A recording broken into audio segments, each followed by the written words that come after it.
Okay, it's recording now. All right. Yeah, so I'll just say, what's up, y'all? Welcome to the Soccer Comic Rant. My name is Ian Edwards. I'm in DC doing shows. So Neil is going to take over hosting while I run across the street to the DC Improv and do my show. And Lee is going to join. This is showbiz, guys. This is show business, y'all. We're doing soccer and comedy. It is what it is. This behind me is my hotel room, and that's all you're going to see. I might have to black the screen out and turn the volume off and then leave you alone so I'm not late. Ian with the Steve Jobs look. I know, that's funny. I've been teased about this. That's what everybody's saying. That's why I don't want to wear it, but, you know, that's hilarious. Are they saying you're Steve Jobs, or are they saying that you're Elizabeth Holmes? No, they said Steve Jobs. I was like, right. And it's G-Star, so why would G-Star make a Steve Jobs top? What they did. All right, so I'm gonna congratulations first of all, 3 wins in a row for Chelsea. You're not wearing a Chelsea jersey, but you're wearing Chelsea. I got colors. my blue and white. Yeah, yeah, you got the blue and white tie-dye. So it's almost like you. The next podcast, if you win 4, you might wear a solid blue shirt. But yeah. I'm gonna mute me and stop my video, and then it's all you, fam, and then Lee will join you in a minute. But have a good pod, man, and thank you.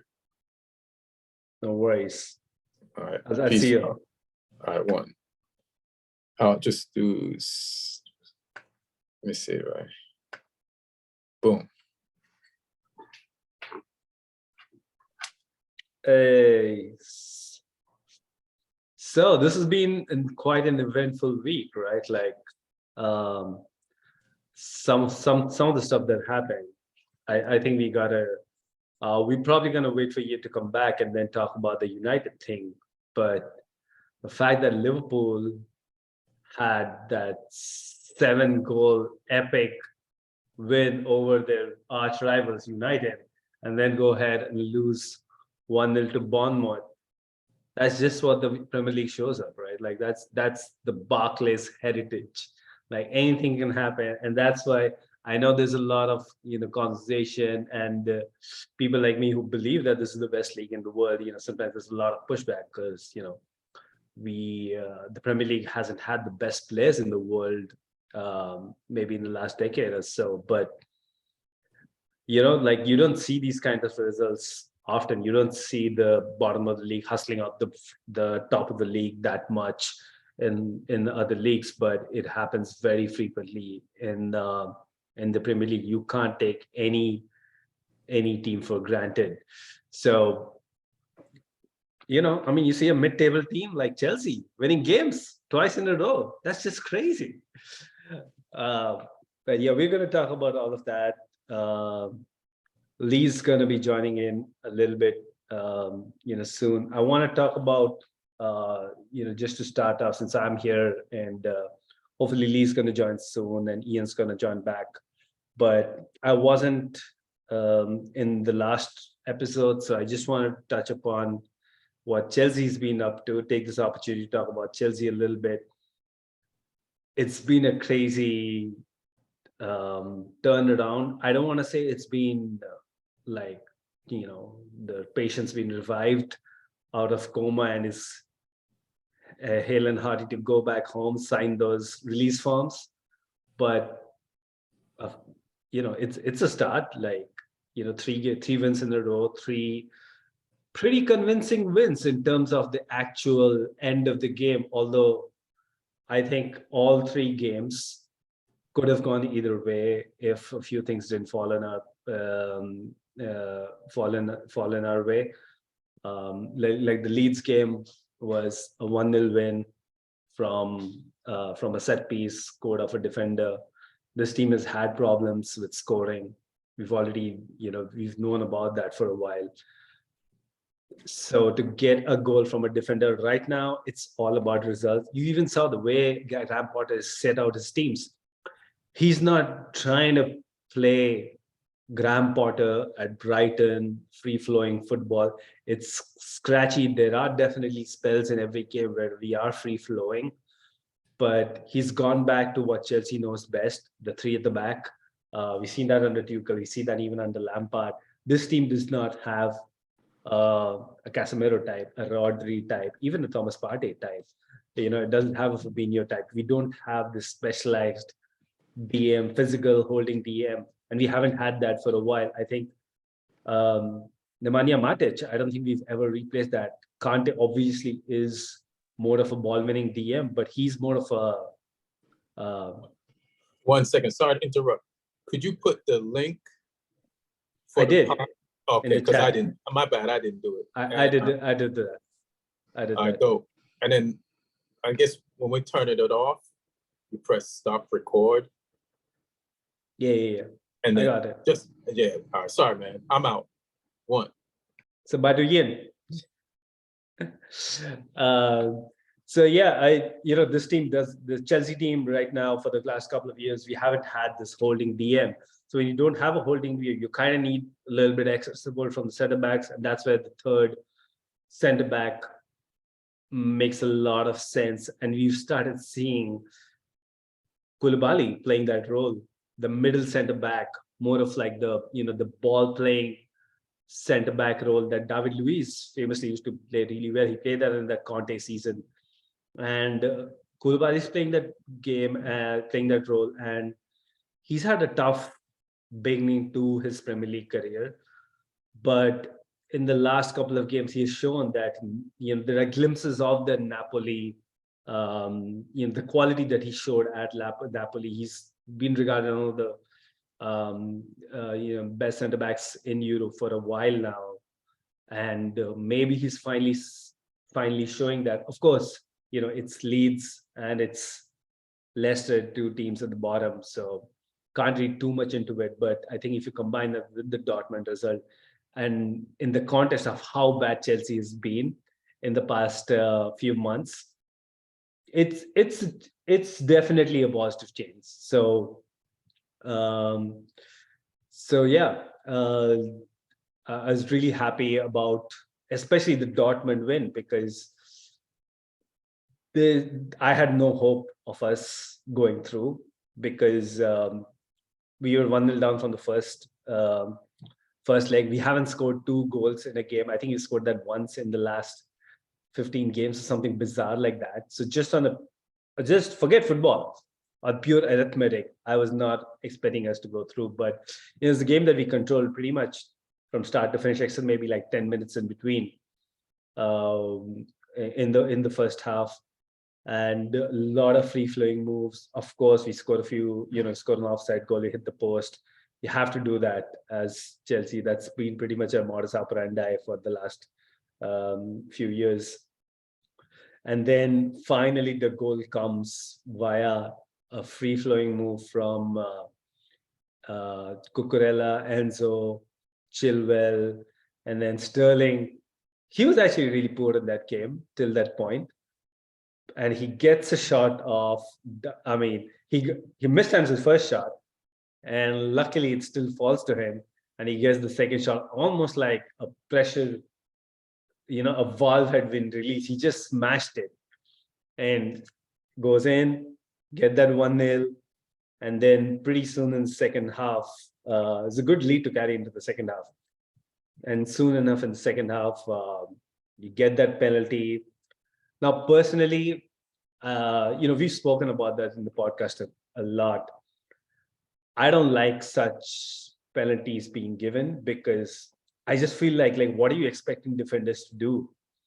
I understand the handball rule has been, convoluted so many times. I don't think anybody really understands. Maybe referees do. I am pretty sure defenders don't really. I'm pretty sure defenders don't really understand what the handball rule is right now, and especially when you hear, "Hey, Lee's here to have some company right now." Lee, you missed you missed me doing a monologue on Chelsea being Chelsea.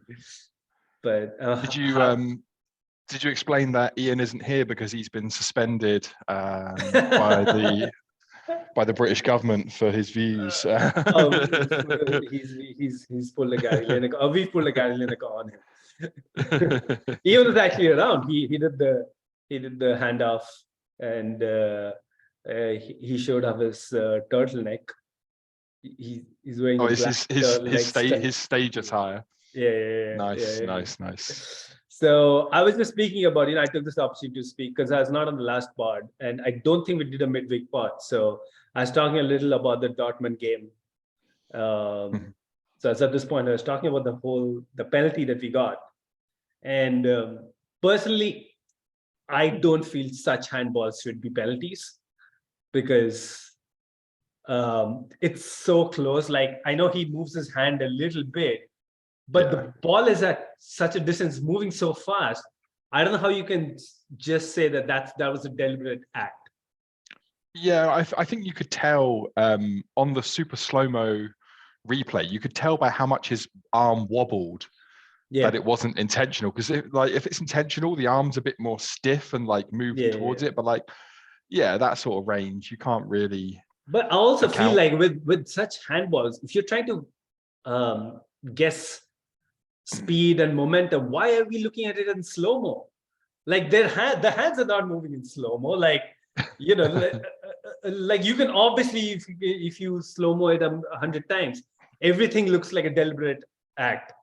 So, and then again, like this whole thing about it's not a penalty in the Premier League, but it's probably a penalty in Europe. I've heard that a lot being said by many people. I've never understood it. Like, why are the rules and the guidelines so different from Europe to Premier League? Yeah, I mean, it should all be the same. It's such a weird one as well. Like, I think, it's very clear sometimes whether or not it's a deliberate act. And I think when it's a speculative shot or a cross being blocked, then it shouldn't count. If one like that happens with a shot right in front of goal, then maybe give a penalty because it's stopped a goal from going in and it's hit their hand. Whereas if it's just innocuously hit their arm on an attempted cross or something, like, and they've not actually had their arm like out or moved towards it, then it's a bit harsh, I think. But I think it was very harsh, and but like we've had our own share of bad luck. I'm definitely, especially about that game, I'm not complaining because I think in the first minute or the second minute, Kai Havertz was through on goal, and Emre Can pretty much, he doesn't even like try to lean in. He pretty much just shoves Havertz in the penalty box. I thought that should have been a penalty. That should have been a red card because he was the last man. Yeah. And so, I feel we deserved a penalty at some point. The encroachment thing I found a little weird as well, because like one of your players was in two. I find the rules on that pretty strange, but I mean, I think the thing was that it wouldn't have been called, but the guy who encroached cleared the ball, and that was the thing. Like, that's the rule. If you can encroach as long as you don't play a part in the play. Yeah, the sort of almost like the active inactive kind of thing. But I mean, I watched that game and I thought you guys played well enough and created enough chances to deserve the scoreline that you got. And people can say lucky on the penalty or whatnot, but like I said, I think overall the result was fair. I think you outplayed Dortmund pretty thoroughly. Unlucky for them that Brandt went off injured early doors, but that happens in football. You got to deal with that, and they didn't. And they're an informed team right now. I think that was their first loss of 2023.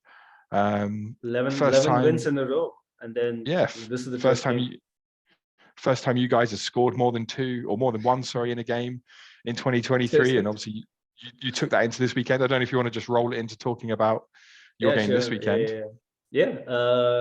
So this is a good momentum. I think the word you used is exactly right. Like, we well enough.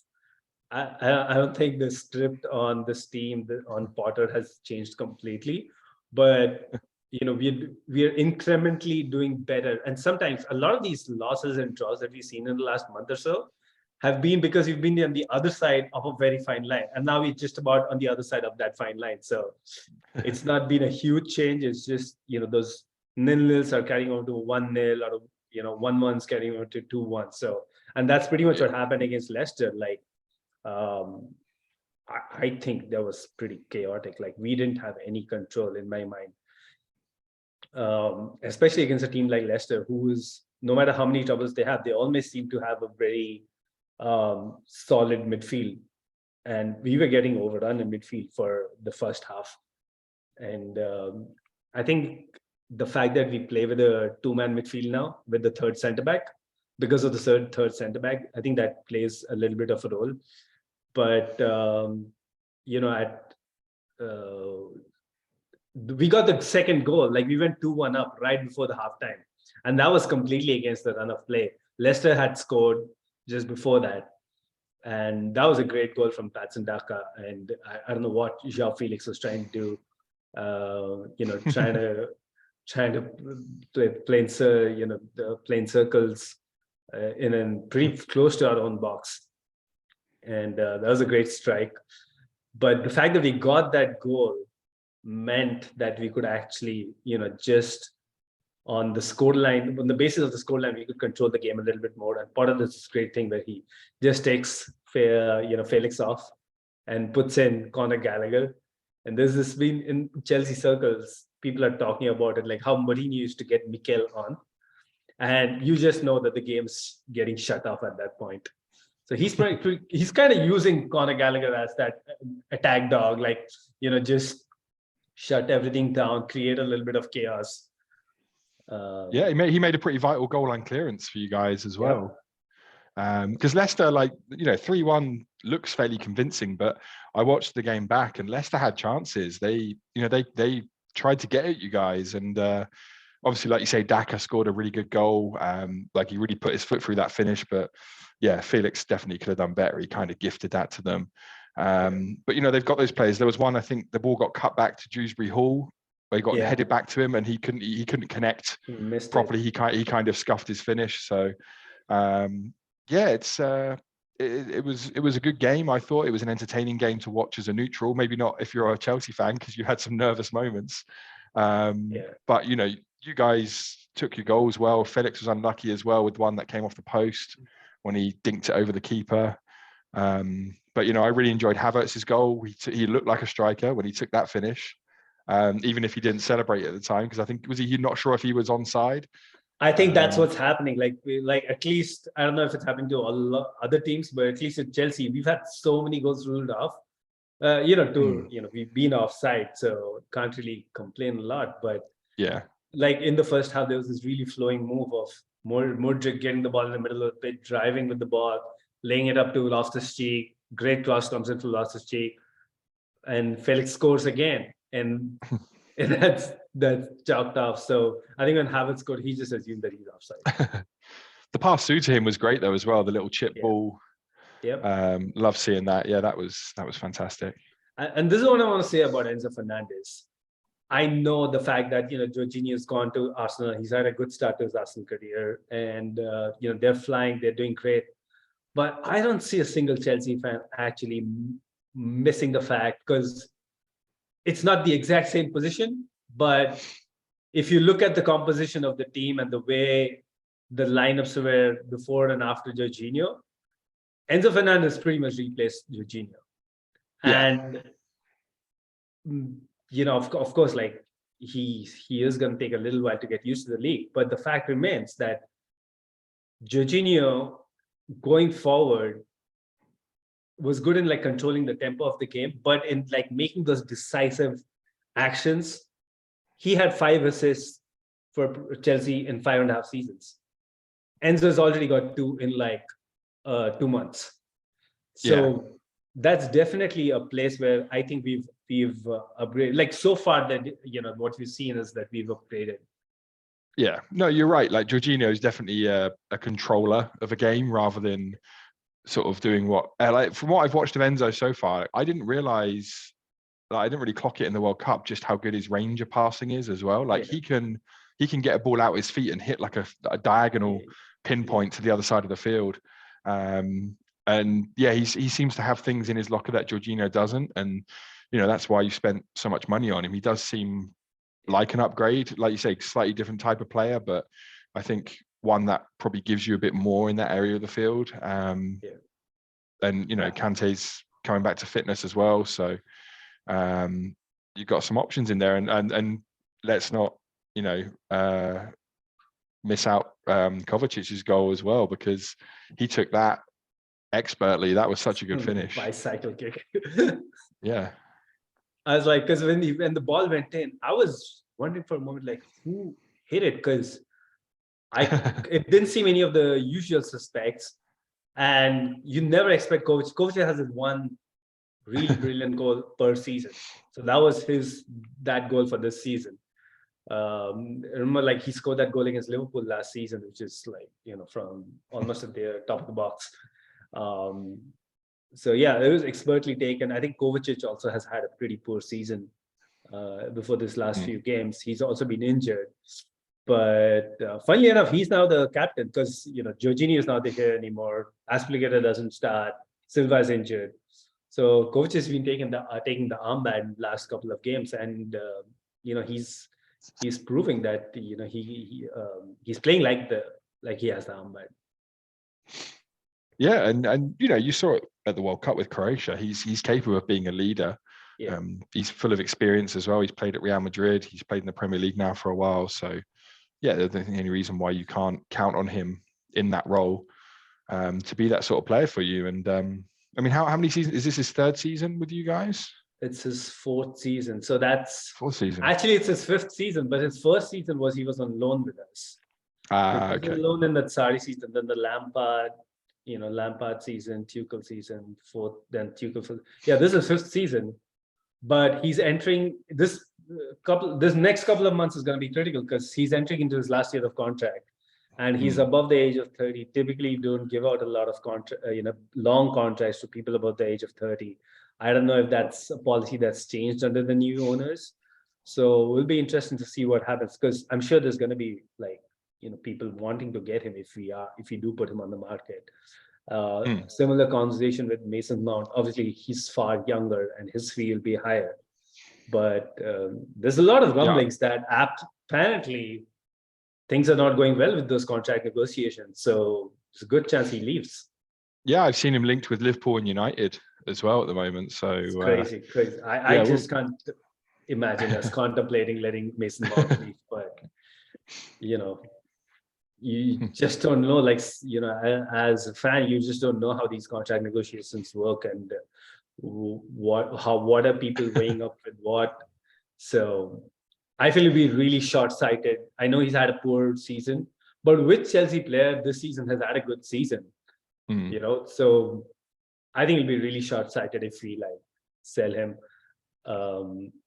Obviously, he has his demands, so he doesn't want to be tied into an 8-year-long contract, which at a lower fee. So he basically has been on an academy salary for 4 or 5 years now, of which 3 years he's been probably Chelsea's best player. He's won player of the season, Chelsea's player of the season twice in a row. And yeah, I really hope it gets sorted out, but it's not looking nice right now. Yeah, I mean, given what other players are being paid at the club, you can understand why he doesn't want to be lowballed, especially as someone that's shown loyalty, come through the academy, been part of a Champions League success. He definitely should be paid what he's worth. And if you don't, I'm sure there's plenty of clubs out there who will. Yeah. I have so many flashbacks of De Bruyne, Salah. Yeah. So we'll see how that goes. Yeah, I mean, if Liverpool or United don't offer him that, I mean, I'm pretty sure Newcastle would stump up some money. Go and be part of Juventus, a project. Even the continent, Juventus is being linked now. Oh wow! I mean, right now I'd probably rather go to Newcastle than Juventus if I had to choose between those two, because Juve seem to be a fading force, but they're still one of those historic European giants. So yeah, exactly. It's one that a player would definitely want to have on their CV. So yeah, interesting times. What did you make of Leicester under Brendan Rodgers right now? Because they're not, they're in that zone where it looks like half the league is pretty much in and about, around relegation. It suits Southampton. You get more people in that pack. I mean, the more the merrier at the moment, is the way I look at it. And Leicester I feel like they're going to be safe just because they've got enough firepower in their team. They haven't always shown it in recent games. Like, obviously, they wasted a whole bunch of chances against us last weekend. And they only scored one in this game versus you guys when they could have had some more. But I think with Maddison, with Barnes, with Daka, with Iheanacho, who I know he's not had the best games recently, and Vardy still, I think they've got enough guys who can create and score chances when it push comes to shove, and I think that'll keep them above those other teams. But they can't rest on their laurels. Bournemouth won, Everton won at the weekend. West Ham picked up a point. We picked up a point. So like you say, it's getting really tight down there, and there's a lot to play for. And we've got Brentford on Wednesday, which is our game in hand. So if we get anything there, then that really packs it all up tight. And it's a really open relegation battle right now. I think anyone from 12th downwards is kind of in it. So this is what I have it up here. So basically, Aston Villa is at 35 points, so they're fine, they're doing okay. But beyond that, it's Crystal Palace on 27, Wolves on 27, Nottingham Forest on 26, Everton 25, Leicester, West Ham, Bournemouth all on 24, Leeds on 23, Southampton on 22. So there's 9 teams in here, and we're 2/3 of the season in. I think this is pretty unprecedented, right?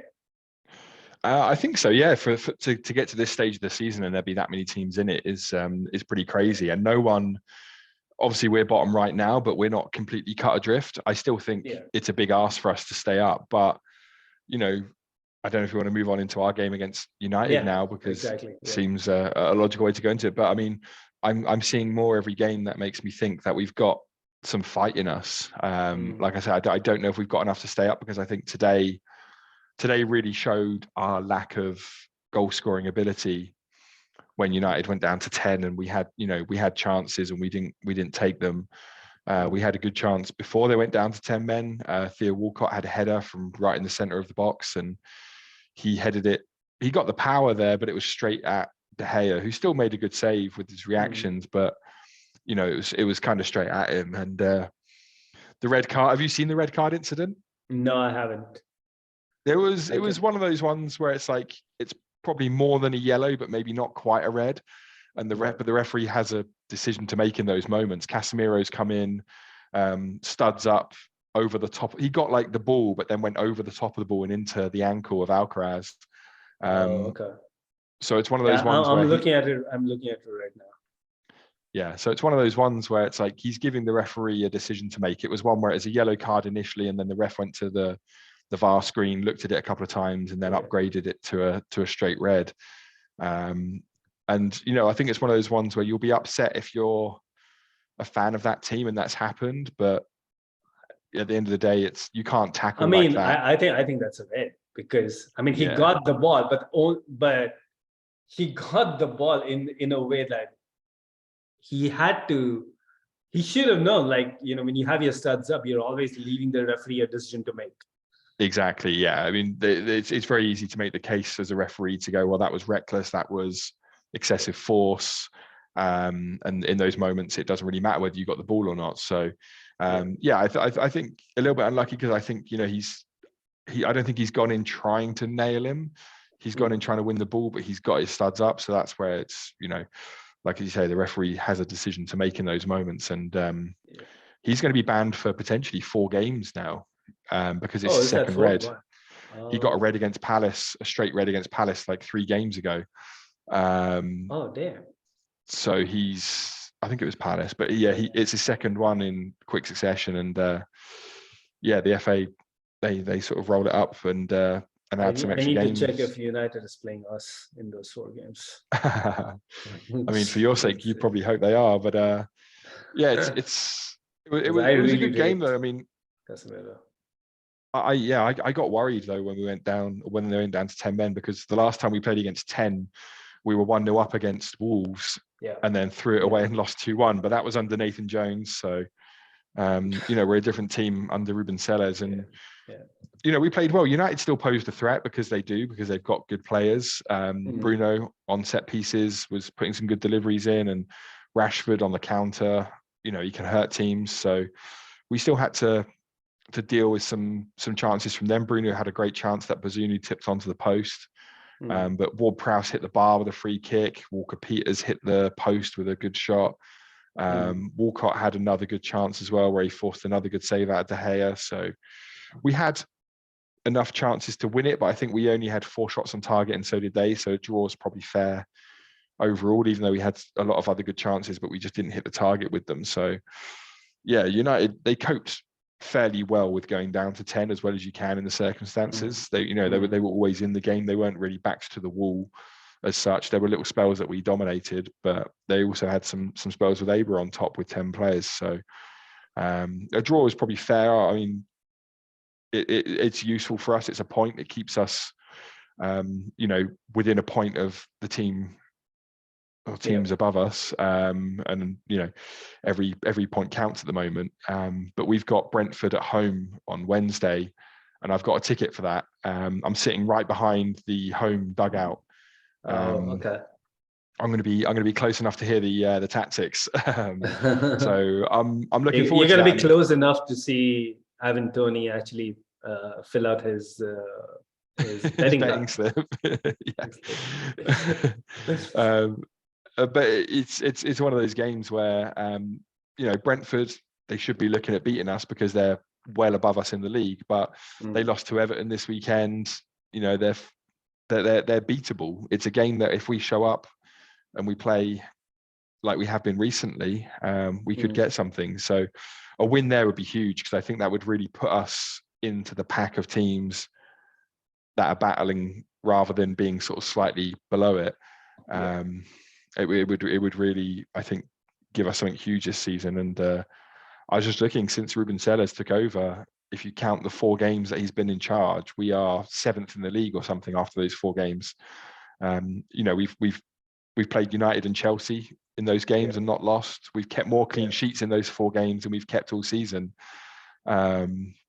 which is incredible. So there's a real upturn now. It just makes me angry when I think about how bad a decision it was to hire Nathan Jones and waste 8 games on that guy. The time lost, it was just time wasted, where we could have had a more positive manager in charge, which Sellers is. We played United and we went up there, and even when they had 11 players at the start, we pressed them high. We were in their faces. We were setting traps. We were trying to dispossess them around their box, and occasionally we did it and we got some chances, but other times they played through our press and they were causing us problems. Like, it was a real tactically interesting game until the sending off kind of took that out of it a little bit. But I'll take the point. I mean, I think, like, when you go down to 10 men in the Premier League, it doesn't really matter which team you are. It is going to be tough for you. Like, you're not going to get easy games. You don't get easy games as it is in the Premier League. So it doesn't matter that United's been doing well and Southampton is in the relegation zone. It seems like, because I didn't see the game, but it seems like I was just going through some of the stats. Like 17 shots Southampton to 10 by United, 1.14 xG to 0.84, which kind of indicates, as you're saying, a pretty even game. The 2 teams very closely bunched together throughout the 90 minutes. I think it's just that I think for Southampton, any of these teams, actually, you need to win some of these 6-pointers and essentially stop the teams around you from getting points when things are in your hands. Like I say, it's all to play for at this point. I still think, gun to the head, if someone said, "Are you going to stay up?" I would say no, only because 3 teams have got to go down, and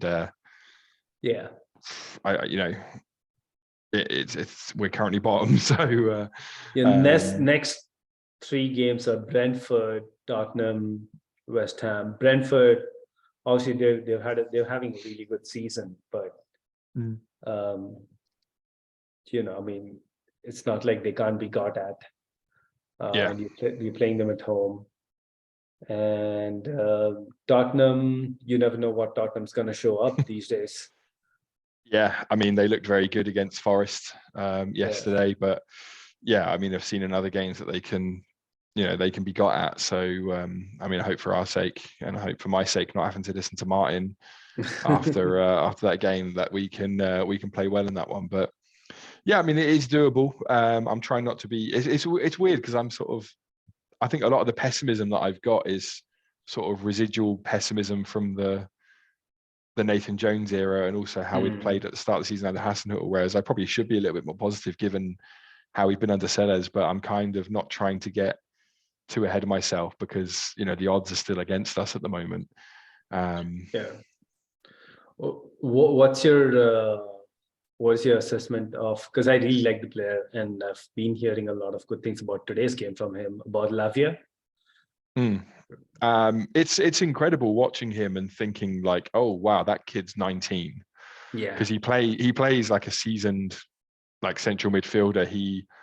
He's very brave on the ball. Like he wants the ball constantly, even if he's got someone marking him. He's like, no, you can give me the ball still. Like he'll protect the ball, or he'll put his body into the player who's marking him and just roll them and roll out and come away with the ball.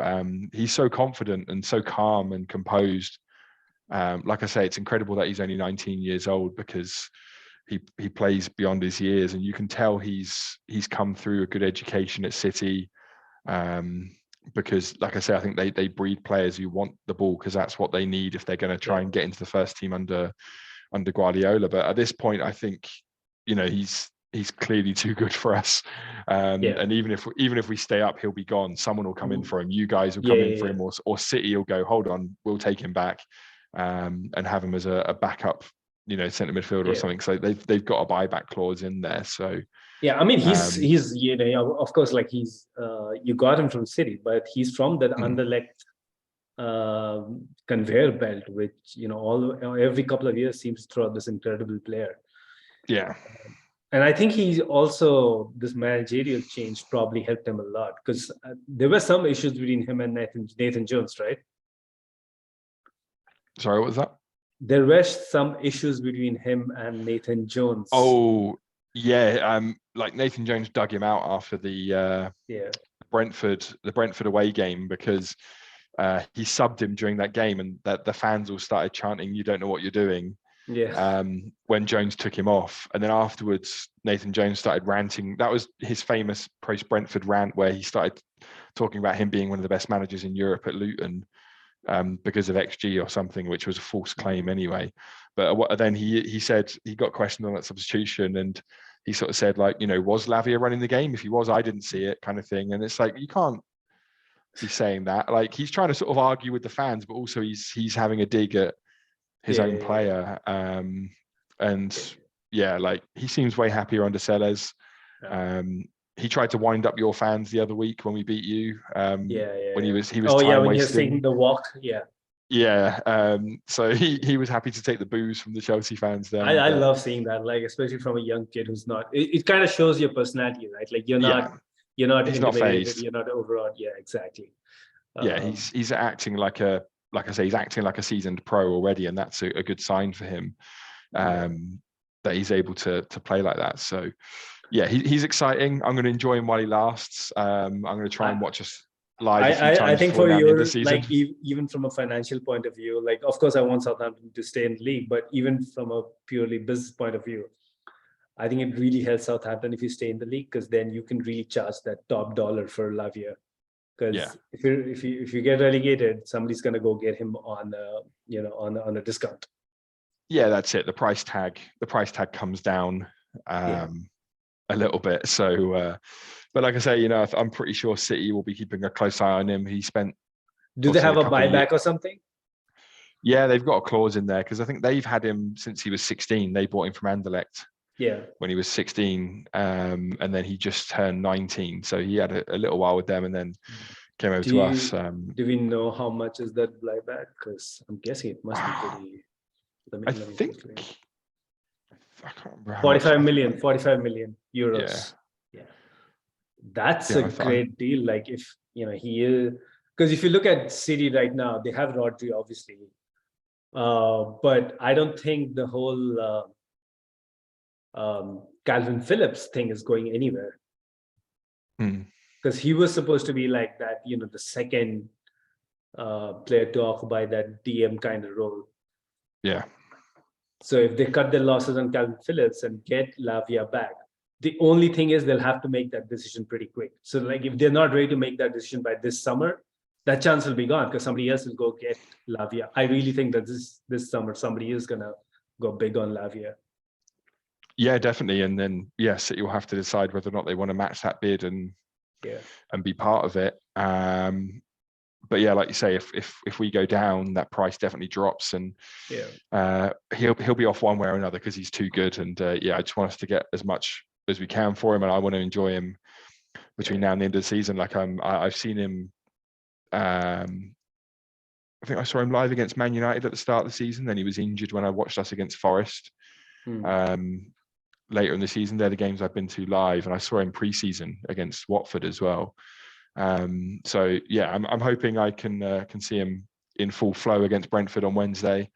But yeah, I mean, it's incredible that our midfield, we played so well. Ward-Prowse is the oldest player in there because Alcaraz is only 20 and he was playing as the 10. So we've got a 20-year-old and a 19-year-old in our centre midfield at the moment, which is a little bit, nervous for me at times in a relegation battle, but they're both playing, they're probably two of our best players right now. And they're so young, but I think that's what you get with players that have had a good upbringing. Lavia at City and Anderlecht, and Alcaraz has come through in the Argentinian league. He's already got quite a lot of games under his belt. So yeah, good. It's positive going into these next few games, but I think like I said, I'm still nervous, and every week I'm like, the next few games will tell me more, and then other teams lose and we pick up a little bit, and it's like, well, I still don't really know where this is at. So it's that's the whole craziness of this whole compacted table now, where it's like it's so hard to really gauge who's where, and we need something Wednesday. I think it's gonna be like that till the end of the season. I don't think any team is gonna pull maybe one or two, but I don't think it's going to be a clear relegation favorite going into the last couple of weeks. I think everybody's still going to be around that pack. I mean, for my stress levels, I hope it's not. I would love to pull clear of it, but I think you're right. Yeah. Let me just getting a little bit of glare on my face. I don't know what to do with it. I don't even know where it's coming from. It's like, all right. What do we have next? So Arsenal won 3-0. So Arsenal, Man City, they both picked up 3 points this weekend.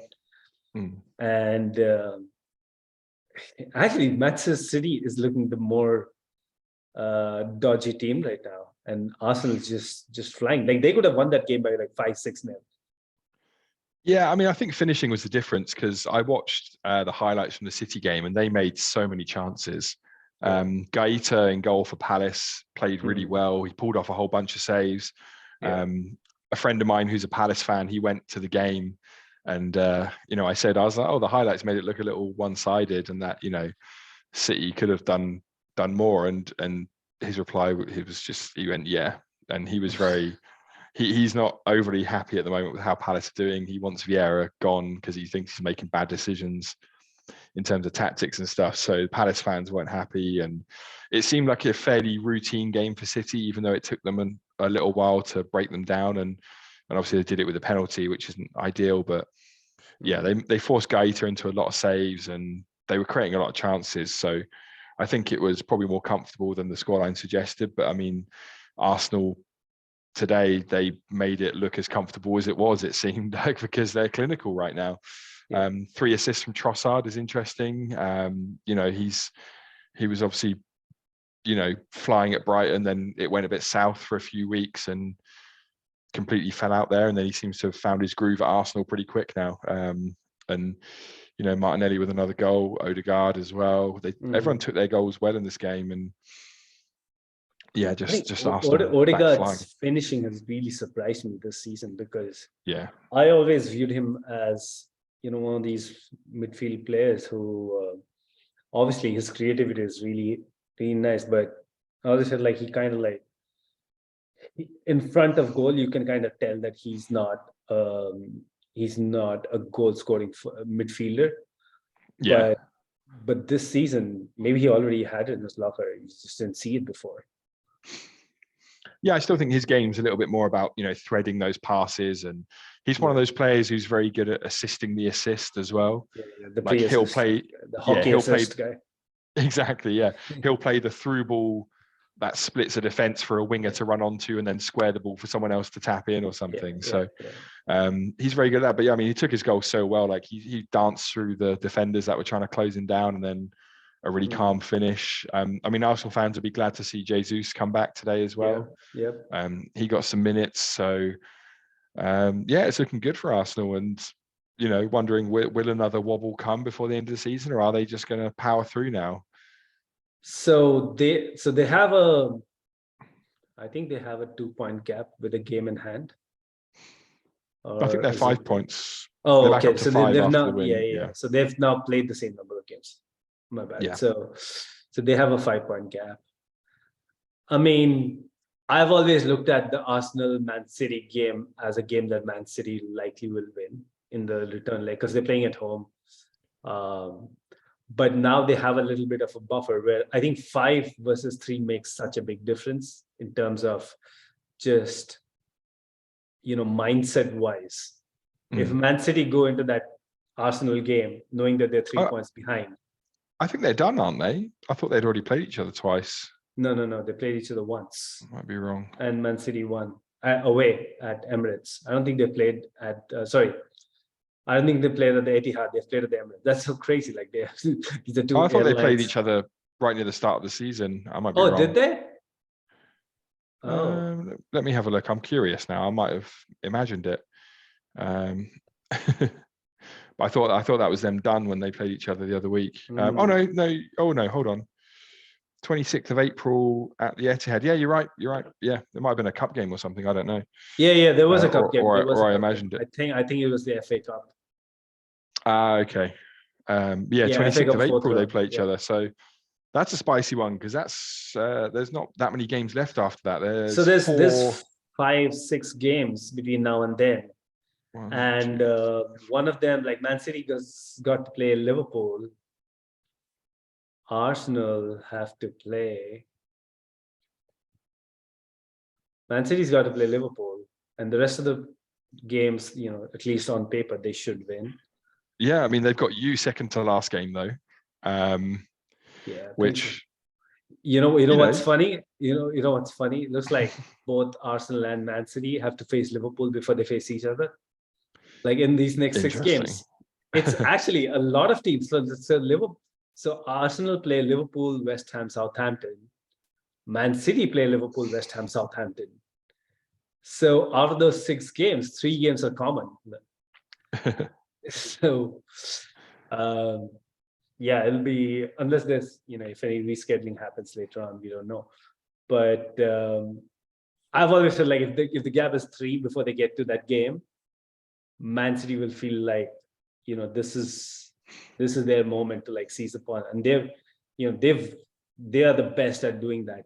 This team, this core under Pep Guardiola, they just pounce when they get an opportunity at that title. But if it keeps going to that game and they still have that 5-point gap, I think if I was an Arsenal fan, I would still not believe it until who's the captain, Xhaka, is actually lifting the Premier League trophy, just because of the number of heartbreaks they've had. But I think it's looking really good, and the fact that they're not even they're winning every possible game. Like they're winning games from a comeback, They're winning scrappy 1-0s.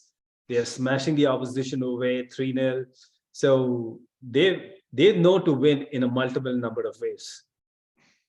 Yeah, and it's worth pointing out as well that Fulham aren't, pushovers, but they made them, like they made it look easy. They made it look routine. I know Mitrovic had a chance off the bar, I think, later on in the game, but for the most part, Arsenal made that look very comfortable. They kind of went on cruise control for the second half after scoring 3 in the first half, and not many teams have done that to Fulham this season. Fulham have been a tough nut to crack for a lot of teams. So yeah, they're definitely looking like champions. Like you say, they're getting these crazy comeback games. They're getting games where they just sweep teams away. Yeah. They're playing like champions. Like any stereotype of the Arsenal that you could throw at them in the last, when did the last win? Like 15 years ago, 15, 17, 18 years ago. They're beating every such stereotype, at least so far. Like, they had that wobble, lost to City, and it was a couple of games they dropped points, but they've recovered, and now it's been a longer recovery than the wobble. So, it's in the rearview mirror now. So, I don't see any reason for them to just completely crumble from here on. But I think the Liverpool game is going to be so crucial. Like, you want to think, like, for some of these Liverpool players, what do they want more? Do they want to get rid of Man City? Because they've been Man City's biggest rivals domestically for the last 5 years. Or do they just hate Arsenal? Because if anybody's got to contend and challenge City, they would have hoped it'd be them, right? Yeah. So I would be petty like that, like if I was a Liverpool fan. I can still see City win. I don't want to see anybody else being the next guy. It's probably a good chance to talk about Liverpool as well. Yeah. 7-0 and then losing 1-0. Yeah, that's just the pure craziness of the Premier League right there, isn't it?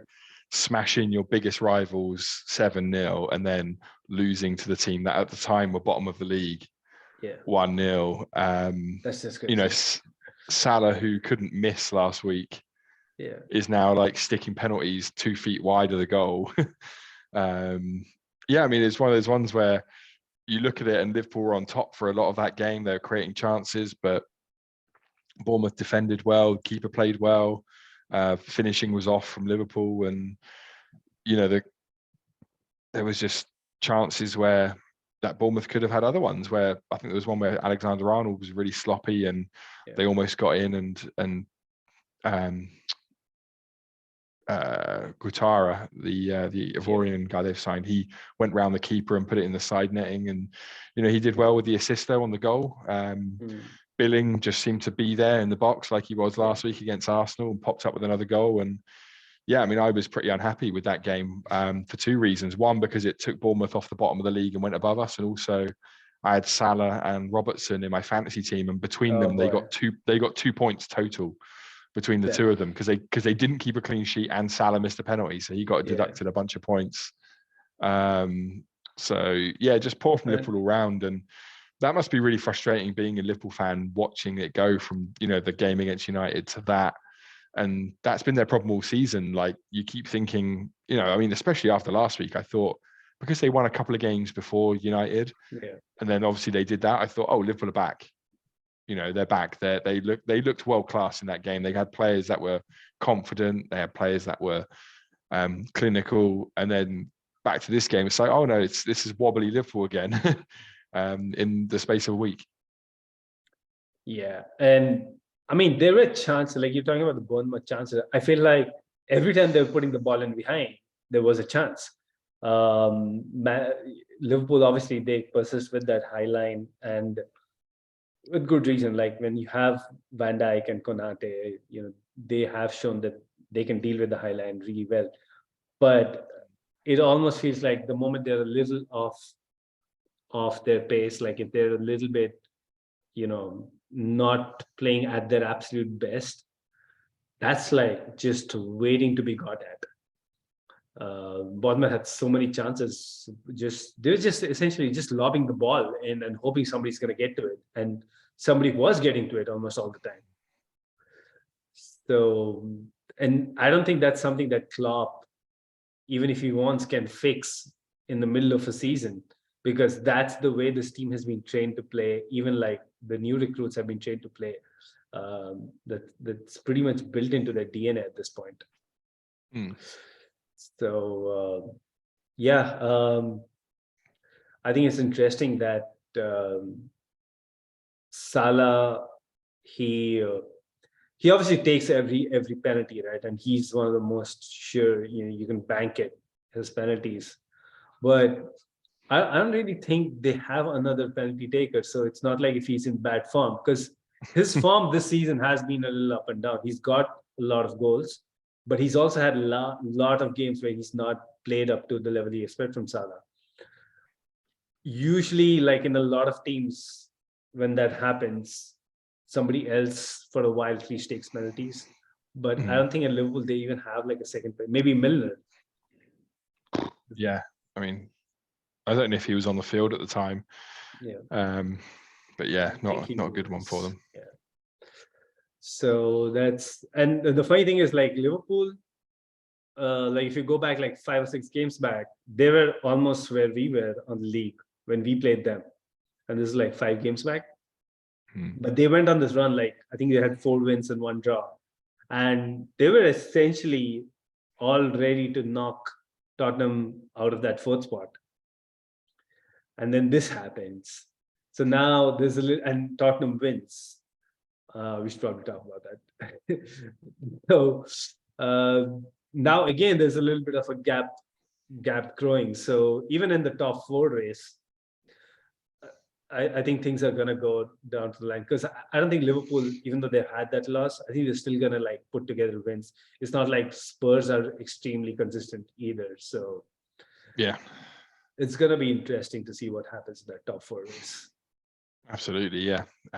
It's definitely not beyond the realms of possibility that someone will catch them. And obviously Newcastle won today as well. They got back on track. So I think they're looking to try. Newcastle. Yeah, they beat Wolves 2-1 in the late game. Isak and Almiron got the goals. And when Wolves are, although Wolves are down near the bottom, again, they're a tough team to beat. They're not ones who roll over easy for anyone. So Newcastle needed that because they'd been a little bit off colour. They've been poor. I think the last month 7 or 8 games. Yeah, they've been really poor. Yeah, the last month or two has not been good for them, but they're back on track. So they'll be hoping they could start pushing again. I think if they can put some form together, they're only 4 points behind. Oh wow! They have a game in hand. I just looked. They got two games in. They're 4 points behind with 2 games in hand over Spurs. So they can definitely get at them. I didn't realize they had those 2 games in hand. So that's pretty huge. But they, are within touching distance there. That's really interesting. And also interesting that Brighton are only 3 points behind Liverpool with 2 games in hand. So Brighton could go back above Liverpool if Liverpool decide they want to keep this patchy form up. And Brighton are playing Wednesday as well. They're playing in their Palace in their derby game, even though they're not that close to each other. It's a for some reason it's a derby, and they're playing at Brighton on Wednesday. So I've got Mitoma as captain in my fantasy team, so I'm going to be hoping for Mitoma to do the business. Brighton's another interesting one, right? This season they changed. Obviously, we forced them to change their manager, and De Zerbi's he's been doing really well. I think they had a little bit of a rough period in between, but the thing with a team like Brighton is the expectations aren't crazy. I don't think even when they had that initial run where they were, I think when we got Potter, they were in the top 4, but it was like 6 games win to the season, so not a lot to read into it. But even with De Zerbi doing well, I don't think their expectations really are to like get into Europe. Maybe that. I think they'll be happy like with a Conference League spot, and but they really should be aiming for more, because they've been now a top 6, top 7 team for 2/3 of the season. Yeah. And De Zerbi's got them scoring goals. That's been a criticism of them in the past. But they're scoring a lot of goals this season. Yeah, definitely. I mean, Mitoma got an assist in the game against Leeds for McAllister, and I mean, the other goal, I think, if I remember rightly, was an own goal, and they had other chances too. Welbeck had a huge chance. He managed to wriggle through past some defenders and then was 1v1 with the keeper and blasted it over the bar. So they do still have Denny Welbeck that they're relying on for goals at times, which is not always the soundest move. But yeah, they do look a lot more. They do look a lot more potent under De Zerbi than they perhaps did under Potter at times. Right. So, yeah. Yes. So many things happening in that 3rd to 7th spot, I feel. Or I don't know. I mean, it's crazy. Like, can Chelsea make a run and get to that? Because I feel like best case scenario, you make the Europa League spots. I think it's too late to even aim for top 4. I don't think there are enough games. Yeah. And there are too many people in the pack. Yeah. So really, you should be rooting for us against Brentford on Wednesday. Oh, absolutely. They're the next team above you. They're the next team above us, yeah. What do we have? You got 37 points. They're on 38. So. Oh yeah, I think we have Everton to play, and that's the last game before the international break, right? Yeah, I think it's a little break. Yeah. So I think we've gone through most of the games. Were there any other highlights or any high points that we missed? Well, we covered a lot of it. I mean, props to Everton for getting a win against Brentford with a first-minute goal as well. It's so crazy for a game to be 1-1-0 with a first-minute goal. That's such a Dyche thing to do. Yeah. But they created chances. They could have had more. They played well, Everton. Yeah, and the table kind of lies at that in that region, but they're 15 for what what that counts. Dash has done a decent job after coming in. Yeah, they'll definitely take it. All right, so we have Champions League, yeah, exactly. Champions League. Liverpool playing Real Madrid. Obviously, it's a tall order for Liverpool to get back. But they've done that in the past, obviously, albeit with the Anfield crowd behind them. Yeah. But they have, I think, a 3-goal deficit, and yeah, I mean, it's Madrid. not. It's not something that can't be done. At the end of the day, this is still a pretty competent Liverpool team with a competent manager. They have the Champions League heritage as much as Real Madrid does. It just feels like Madrid are their kryptonite. Like, they've met them. I think this is the 4th time in like 5 or 6 seasons now, and every time Madrid seem to have their number. So yeah, it's going to be tough at the Bernabeu. I'm not sure if Klopp's going to go in with the same 11. Yeah, I mean, it's not the ideal game to go in with, and like you say, Liverpool have done these things in the past, but like you say, normally at Anfield. So yeah, I mean, it'd be an interesting one if Liverpool go and score the first goal. All of a sudden, we've got a game on our hands. But yeah, I mean, if I was Ivan Toney, if I was a betting man, I wouldn't be putting my money on Liverpool to go through. You got to make Real Madrid favourites, especially at home with the experience they've got. Yeah, I mean, we last season we went into the Bernabeu with a 2-goal deficit, and we were 3-0 up in the 70th minute. So it can be done, but even then, like, you see, like, the amount of weapons Madrid has, like, they can, even last season, like, the way right at the end they clawed back and they got all those wins. So even if you feel like you're comfortable against Madrid, you can't ever be. And now they're in a situation where they're definitely the underdogs. So yeah, I think chances are that Madrid's going through. It's just going to be a matter of the scoreline. But yeah, it'll be interesting to see again. There were some rumors. I don't know how solid these rumors are. There are some rumors about Ancelotti's position at Madrid that they, probably want to get rid of him. Yeah, I mean they've tailed off a little bit in the league this season. They had a Clasico recently where they didn't even have a single shot on target. Yeah. I mean they're still a potent team, but I think they knew it was short-termish when he came back from Everton. Yeah. Because he's an old guy as well. Like he's probably not far off retiring.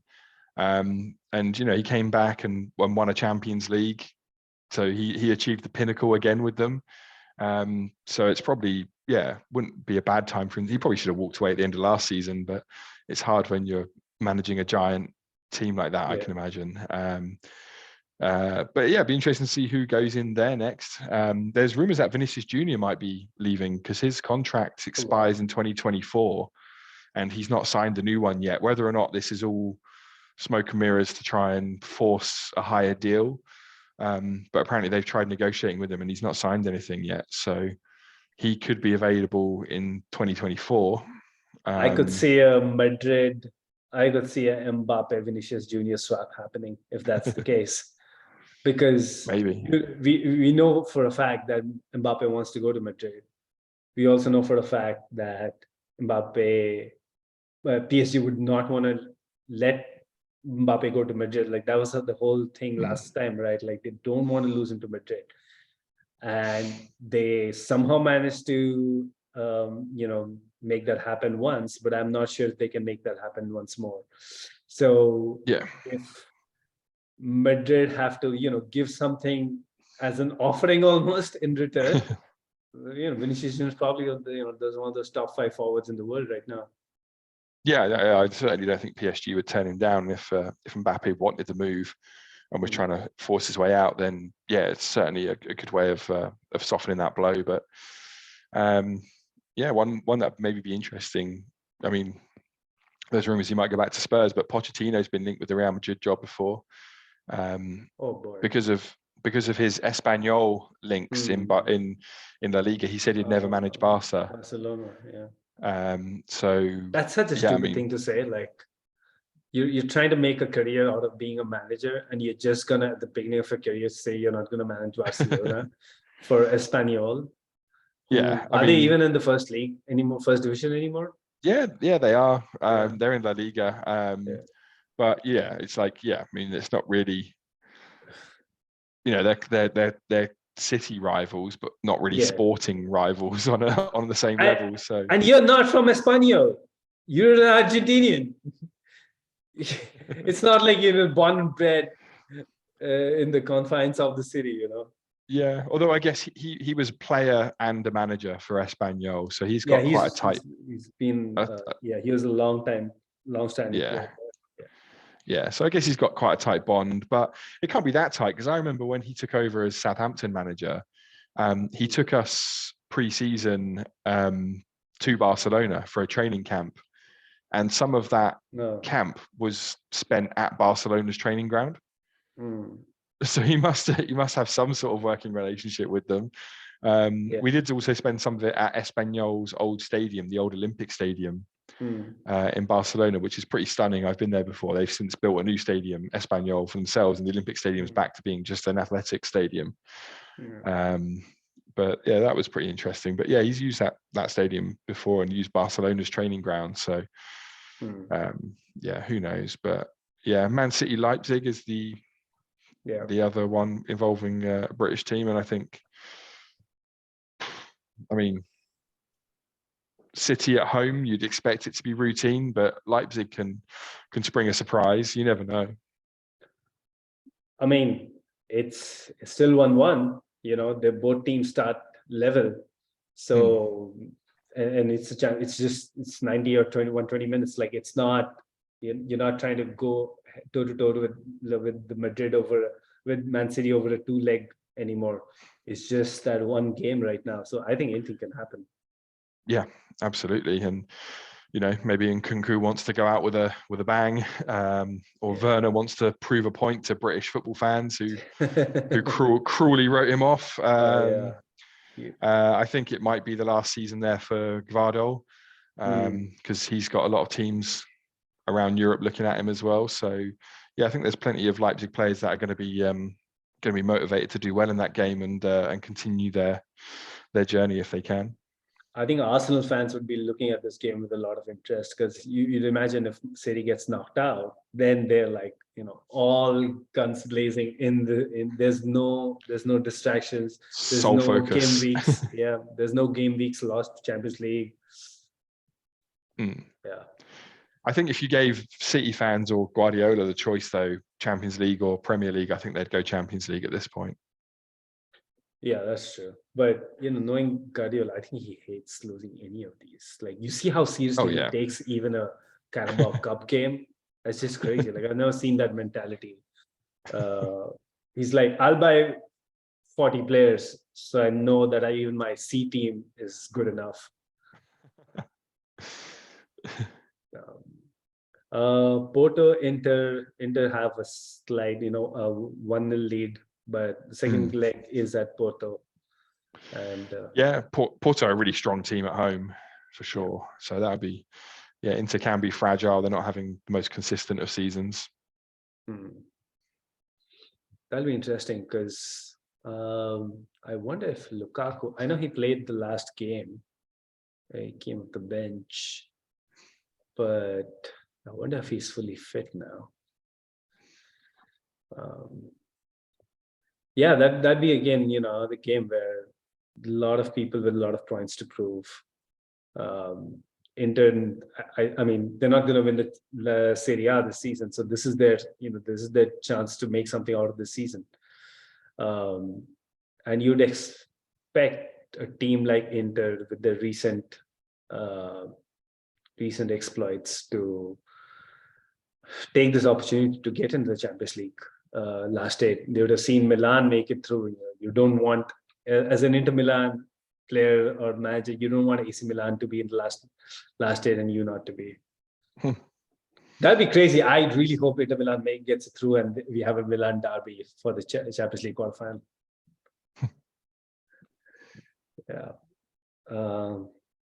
Napoli, Frankfurt. I think this is probably the easiest one. Napoli probably one of the best teams in the league in across Europe this season. They're absolutely flying. There's no chinks. It seems like. It should be a fun game. I love seeing Napoli play these days. Yeah, I mean they've got fun players, haven't they, in that team? There's Omichel up front. He's obviously scoring a whole bunch of goals. There's I'm not even going to try and butcher I know his who name. you're talking about. the Georgian winger who he's got to be one of the hottest talents in Europe right now. I think there's a lot of big clubs looking at him because he's scoring goals, he's getting assists. They're doing it, and then they've got other players who are a little bit more under the radar, like Diego Simeone's son. I think Gio, his name is maybe. He's playing really well. He's a good player. They're just a solid team that are going about their business. They're doing well in Serie A as well. So they're right up there. They're they're on merit, and Cavaradona, that's what he's being called at Napoli. Yes. And worthy of the nickname so far. But I think Napoli are a team that a lot of the big clubs won't want in the next round. Because they're a problem. I mean, I watched them dismantle Liverpool live earlier in the season. I was sitting with a couple of friends who are Liverpool fans watching that game and just seeing them get obliterated. So, they're definitely a dangerous opponent. Yeah, I think Napoli, Bayern Munich, everybody wants to avoid them. So Yeah, I think that's the lineup, right? Like, so we already have Cool. we have Chelsea, Milan, what do we have already? Bayern, obviously. Yeah. Chelsea, Milan, Bayern, and Benfica. So Yeah. Poor Scott Parker fired after Benfica ruined Club Bruges. Yeah. But I mean, yeah, I thought it was a surprising appointment to give him that job, going from a bottom feeder Premier League team to a job at a club in the quarterfinals of the Champions League was a strange move in a country where he doesn't, I mean, they speak pretty good English out there, but he doesn't speak Flemish, so or French, so it's kind of a strange one, and not surprised it ended in tears. What do you have to, like, since I just realized we didn't speak about the last week's Champions League game. So Tottenham lost 1-0 to Milan, and then everything, it feels like all hell broke loose with the Richarlison interview, and then Conte pretty much roasting him in his replies, and roasting the club. Yeah, that was all pretty wild, to be honest. I mean, that game was poor from Tottenham. They barely laid a glove on Milan when they needed to try and overturn a 1-0 deficit. Yeah, it felt like they were sitting on a 2-0 lead and just needed to block everything. Yeah, and then obviously Romero had his 2 moments of stupidity to get himself sent off, and then although they'd gone down to 10 men, they still needed to try and score, but they took off Kulusevski and put Davinson Sanchez on. The fans booed that, and the whole atmosphere around the club just seemed a lot, quite tense. And like you say, that Richarlison interview afterwards, he was sort of, I think he was a little bit angry at himself, but he was saying some pretty wild stuff with regards to Conte, and then obviously Conte clapping back in his interview as well. So, but I mean, Forest, I think, were the ideal opponents for them at the weekend, because they, Spurs were at home and they started Son and Richarlison in that game. I didn't expect to see Richarlison start that game. I think he got 1 assist maybe. He thought he scored, but it was like it was ruled out due to an offside. Yeah, it was ruled out for a pretty marginal offside. So I mean, it's a perfect game for them to come back to. But I mean, I wasn't disappointed to see them leave the Champions League. Where do you think the whole Antonio Conte thing going? We're talking about it in chat, and it seems to be like a chicken and mouse. Chicken and mouse. What am I talking about? No. Cat and mouse or chicken and the egg? Which one are you going for? Cat and mouse. Cat and mouse. You tried to merge different animals. the two. That's what Tottenham Hotspur can do to you. Like scramble your brain. Yeah. So it seems like Conte, but Conte's got previous in this. He's had problems with a lot of clubs at a board level, right? Like he's not, which is why I like his appointing him as your manager. Even though he is a world-class operator, he has these chinks which, as long as things are going great, they will not show up. But the moment things go bad, your club's gonna be on parade. So, where do you see this going for the rest of the season? He's definitely leaving at the end of the season. I don't think anybody's taking bets against that.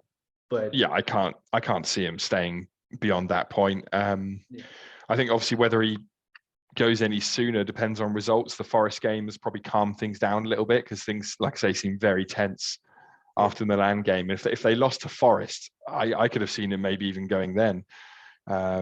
It'll cost them a lot of money. I think that's one of the problems. But I mean, we knew this would happen. I mean, Conte doesn't stay anywhere for too long. Normally he wins something, but it's Spurs, so he hasn't, because the curse of Spurs can override successful managers. That's what happens. And I just think it was wishful thinking, that move, that let's appoint someone that's been successful but not really equip him with a squad that's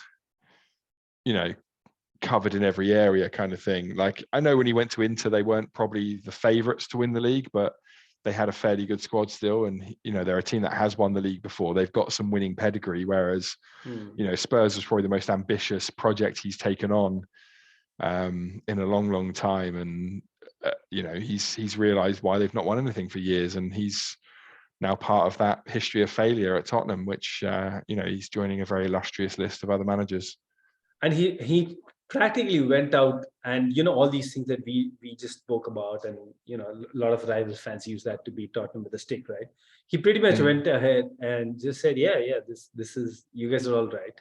This is a club that doesn't win, so what do you expect of me, right? You'd expect your manager to at least like stand up for you, and I think that's also where, like, if I was a Spurs fan, I would definitely not. I have enough problems of my own. I wouldn't want my manager to go out there and just repeat the same narrative. So yeah, just like I say, good old fun, typical Conte blow up. Let's see where it goes. All right, big games in the league next week. I think the biggest game is, obviously, you guys are playing Brentford, and well, that's midweek. That's Wednesday. Oh, that's midweek. Oh, okay. Yeah, that's us, the March 15th. Brighton Palace and us Brentford are the two midweekers. Yeah. I mean, Palace. There's so much talk about Vieira too, right? So I think these are like, every game is pretty much like a final right now.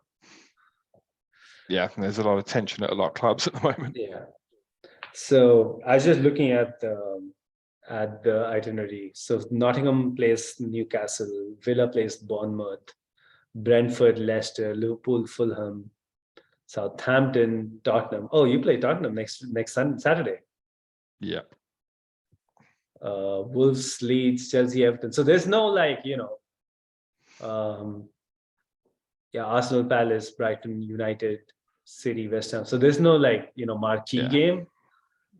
But obviously, I think out of the 20 teams in the league, there are at least 16, 17 teams who have so much to play for. And that's so unique for a season at this stage. Usually have those middle of the pack teams by now who are just going to coast and cruise control till the end of the season. Yeah, there's not many teams that are sort of just middling there, fighting for nothing. Like you say, one way or another, they're either pushing for Europa or they're trying to stay away from relegation. Actually, the only team I can think of is Aston Villa. Yeah, it's probably one team out of 20 who are mid-table, and they know they're going to be mid-table, and being mid-table is not a problem to them. So life is good.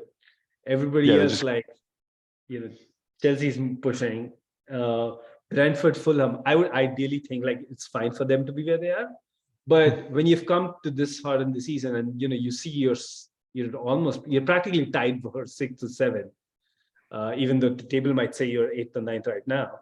You do want to push to get that, the final Europa Conference League spot.